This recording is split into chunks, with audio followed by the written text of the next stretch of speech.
Hi folks, thanks for visiting my channel. In today's show I'm going to give you a tour of my kayaks here. There's one behind me as well, and my one canoe. And yeah, you may have seen a couple of them in some of my shows right there. But without further ado, let's get to it. Hi folks, I'm just going to give you an overall shot of all four of my vessels, my 3 kayaks and the 1 canoe. Now I should mention to you, this is not going to be a product review or anything like that. I'm not going to get into any super nitty-gritty about each of these boats. I'm simply going to just show them to you and tell you about my personal experience with them. And if I throw in a few specs that I know, all the better, but that's not really what this is about. So let's get started on the first one. So I'm going to start with the kayaks chronologically, how we got them, which is this one, from this one to this one. The canoe we actually got years and years ago, but the kayaks are a moderately recent addition to the family. So let's start with this one right here. Okay, this is a Pelican Peak 100.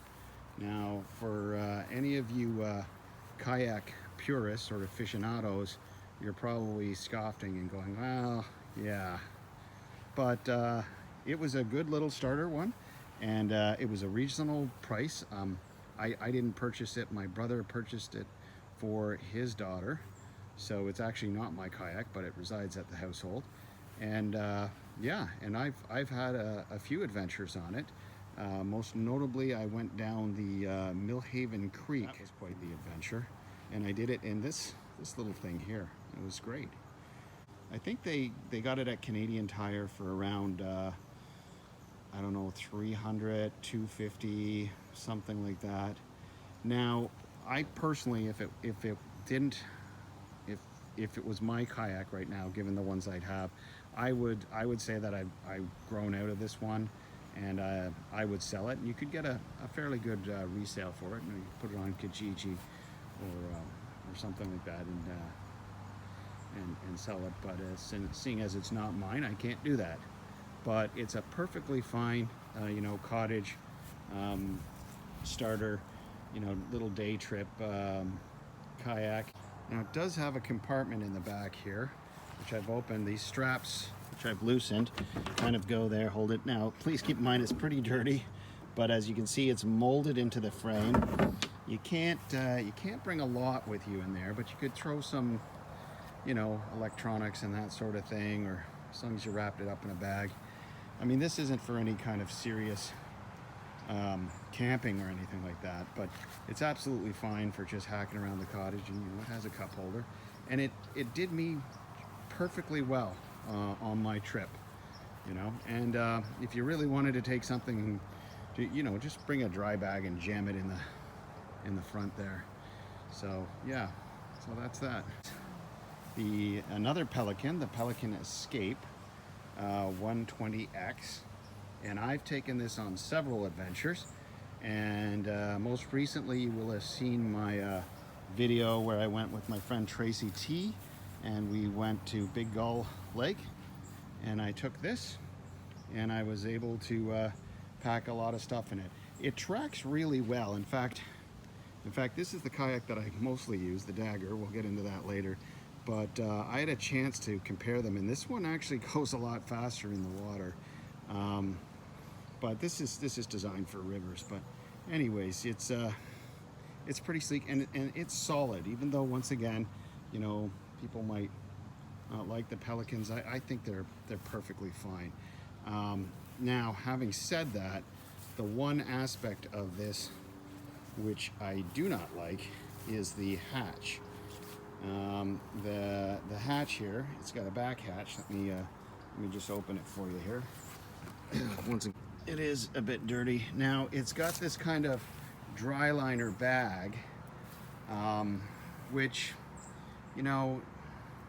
I'm not a big fan of. I would have preferred if there was a bulkhead here, and because it can get quite dirty. I'm probably not taking care of it well.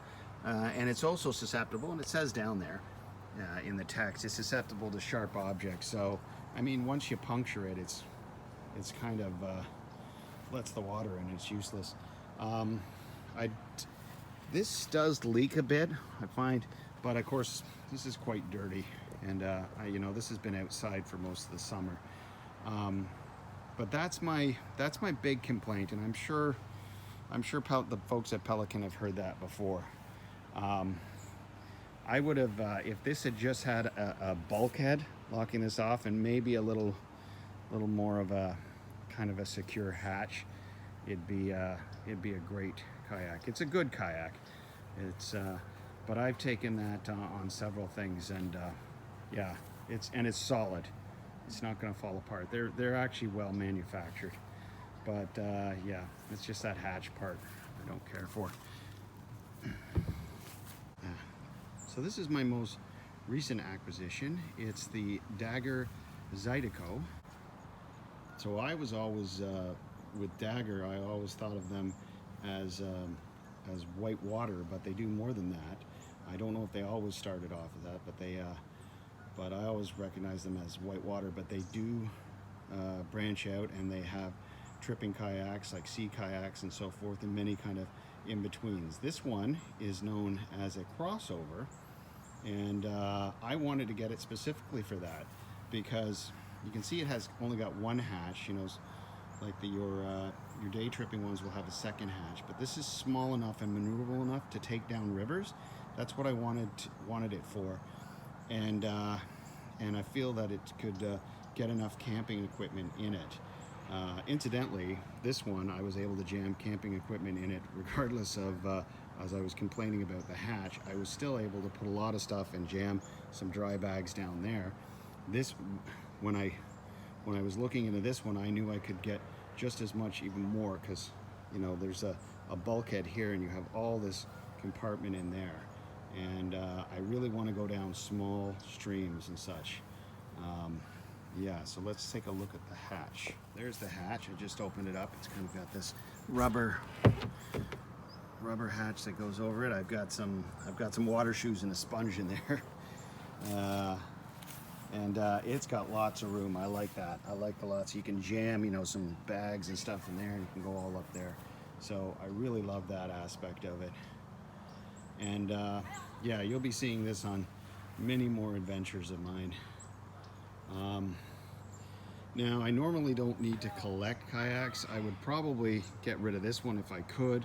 This one I'm going to hold on to, because it is a good solid kayak, and if I have a friend who wants to join me someday, because it's still capable of putting camping equipment in it, you just have to be careful with it. And so I'm going to hold on to that if I need another person who may want to go down small rivers. Or last but not least is my Novacraft canoe. Now, we've had this canoe for about 25 years. My father and I, as well as my brother, I think, if I remember correctly, we went up to Ottawa to get this at some big canoe sale. I don't quite remember the specifics, but it's held out really well. Now, having said that, we have stored it indoors every year, and there's been times where it has not seen a lot of action, so it has been neglected, so it didn't get as quite the wear and tear as it would have. There were some parts of it we kind of had to fix the gunnel here a bit, and I replaced the seat after the original one, which looked like this, cracked. So I went out and purchased one, and then cut it to size and screwed it in using the screws that it came with. I have not been using this because I've been kind of concentrating on my kayak a lot, but I think I'm going to be using this in the near future for some adventures, because it has a capacity of about 800 pounds, so I can carry a lot of equipment from it. I think filming will be a lot easier from this, like setting up a tripod on the at the front of the canoe will be really easy, and you know, I still haven't figured that out with my kayak yet. And I can take a lot of equipment, a second person, maybe a dog. That'd be fun on an adventure. So I'm hoping to do that. My friend Kev wants to wants to go up to Algonquin Park this spring and do like a 3 to 5 day loop. So so if we do that, we're going to do it in this. And I did do a little bit of an adventure with him down the Rideau Canal in this. So yeah, I couldn't tell you how much this costs. The company is still around and they still make canoes. In fact, one of the things that reminded me was there's a YouTuber, I think they're called Lost Lake. They're a Canadian couple and they have one of these. They may have several of them, I'm not sure. But he has a green one, Novacraft, so I'm in good company. Anyways, yeah. I think that'll do it for today, folks. Thanks so much for joining me and allowing me to show you my 3 kayaks and my 1 canoe. And hopefully you'll be able to see me in some of them in some adventures in the near future.